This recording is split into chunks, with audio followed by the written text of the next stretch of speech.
गुरु प्यारी सात संगत जी, प्यार से कहना धन्यकार जी। आप ही असल सुबह मौला, साहिल कश्ती पतवार हो, साकार हो निराकार हो, अनंत असीम विस्तार हो। सात संगत, एक भक्त अपने प्रभु के दर्शन करके निरंकार के, मौला के, गॉड खुदा वाहिगुरु के इस साकार रूप को देखकर खुश हो रहा है और आनंद में भीगा हुआ कह रहा है कि असल सुबह मौला, असली सुबह तो आपसे शुरू होती है मेरे परमात्मा, मेरे गॉड खुदा। क्योंकि लोगों का दिन तो सूरज निकलने से होता है, लेकिन मेरी दिन तो आपसे ही शुरू होता है, हर सुबह होती शुरू। सतगुरु तुम्हारे नाम से दिन गुजरता शाम होती, सतगुरु तुम्हारे नाम से। सासंग जी, संसारिक प्रकाश बहुत है, ये सूरज, ये चांद तारे इसने संसार के लिए बना रखे हैं। भक्त भी बीच में ही रहते हैं, लेकिन इस आत्मा के बारे में कोई नहीं सोचता, कोई इतनी गहराई में जाता ही नहीं। इस आत्मा को कौन प्रकाशित करता है? केवल सतगुरु। और आत्म प्रकाशित हो जाती है सतगुरु के दर जाने से। सतगुरु के दर पर जाने से आत्मा आत्म प्रकाशित होती है। असल कश्ती पतवार हो, आप ही मेरी कश्ती हो, आप ही मेरा पतवार हो, आप ही मेरा साहिल हो। और कैसे सुबह शुरू होती है आपसे? गुरबाणी भी कहती है, जे सो चंदा उगवे सूरज चढ़न हजार, एते चानन होंदिया गुरु बिन घोर अंधार। गुरु के बगैर तो अंधेरा है। गुरु गुरु कर मन मोर, गुरु बिना मैं नाही और। अगर कितने भी सूरज निकल जाएं, लेकिन वो मन को प्रकाशित नहीं कर सकते हैं। केवल और केवल सतगुरु के ब्रह्म ज्ञान की ज्योति जिस मन में जग जाती है, उसी मन में ये ब्रह्म ज्ञान ठहरता भी है, और वो ही इसको दर्शन भी कर सकता है।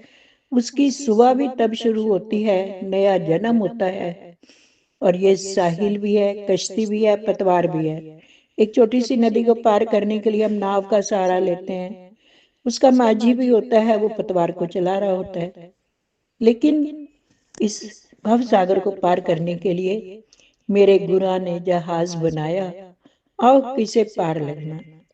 सत्संग जी, सत की नाव केवटिया सतगुरु, ये तो सत्य की नाव बनाते हैं, और उसके खेवनहार ये खेवट बनकर बैठे होते हैं।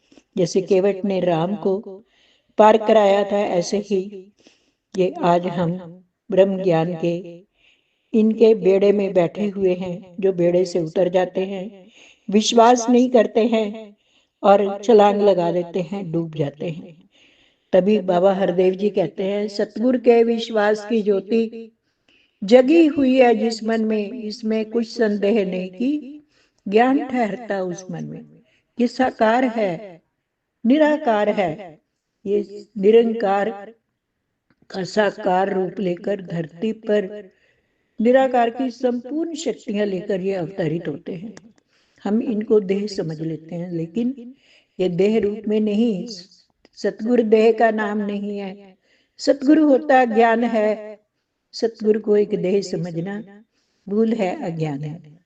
और हम वैसे भी बोलते हैं शब्दों में, निराकार साकार तू जग के पालनहार, है बेअंत महिमा तेरी दाता अपरंपार।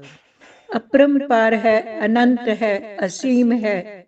और इसका विस्तार कहाँ तक है कोई नहीं पता पा सकता। ये कहाँ से शुरू होता है, इसका आदि क्या है, अंत क्या है, मध्य क्या है, कोई नहीं जान सकता। वेद ग्रंथ भी नेति नेति कहकर थक गए। सात संगत, ये कहाँ से शुरू होता है? तभी बाबा अवतार जी भी अवतार वाणी में कहते हैं, आर द तेरे अंत नहीं है, पार द तेरे अंत नहीं। सात संगत, इसके आर पार का कोई पता नहीं। और ये साहिल कश्ती पतवार असीम विस्तार इस भव सागर से कैसे पार हमारे को करवाता है? क्योंकि ये तो सीमा रहित है, कण कण में व्याप्त है। यही हमें पार लगाता है। कैसे लगाता है? इसका असीम विस्तार है। और इसकी कश्ती में हम जब बैठ जाते हैं, तो एक गीत में कहते हैं, ना के बिना ही मेरी नाव चल रही है, और भाग्य के बिना ही हर चीज मिल रही है। जो जो पढ़ाते सतगुर, सुबह शाम हो रहा है, करते हो आप गुरु जी, मेरा नाम हो रहा है। पतवार के बिना ये नाव चल रही है, इसके हाथ में पतवार है, यही हमारा केवट है, यही हमारा केवनहार है, जो हमें इस असीम विस्तार अपरंपार इस ब्रह्मांड में हमें संजोए हुए है और हमें भवसागर से पार करवाता है। प्यार से कहना धन्यवाद।